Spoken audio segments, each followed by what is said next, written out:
I'm back here at UTMC with Dr. Cathi Badik. She is the head of pediatrics here at UTMC, and we're going to talk today about trying to keep people well around you when you're sick or your child is sick. We know we should wash hands when we're coughing, sneezing, that sort of thing. Remind us of some other good practices that we should use. So especially when someone that you know or yourself or your child has come down with an illness, the big thing is to try and make sure that you keep everybody else healthy as much as you can.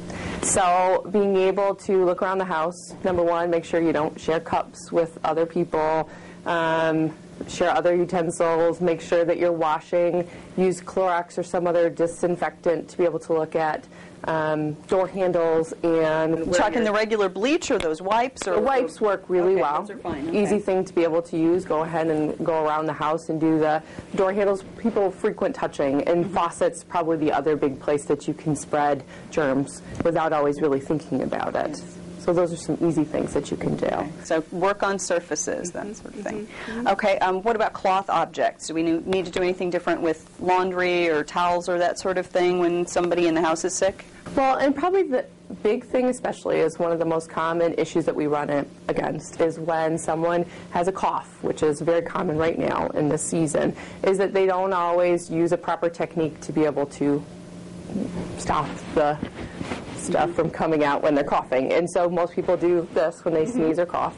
And really the proper thing to try and do is go into an elbow and cough there, because it helps to catch the germs. And so obviously the more you're doing that, your clothing definitely needs to be washed well, and you have to think about that.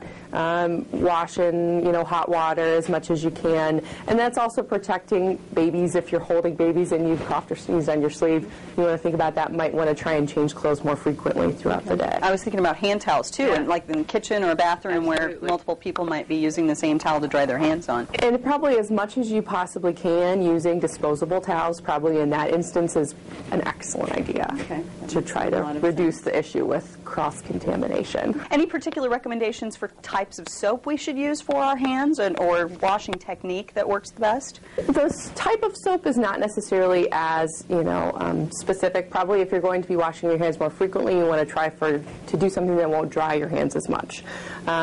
So any product that is honestly the cheapest is probably the best. And really more important is how long you wash your hands. So you want to wet with warm water. It shouldn't be real hot water, but warm water. Put a small amount of soap on your hands, and then you want to wash for at least 15 to 20 seconds, and that's all surfaces, so between fingers and on the back of the hands, nails and everything. And you want to be very thorough. Try and do that as well. And you're really looking at trying to guesstimate that time. You can do Happy Birthday song twice. That gives you a good idea that you've washed long enough. It can be a fun thing to do with your child as well to encourage them.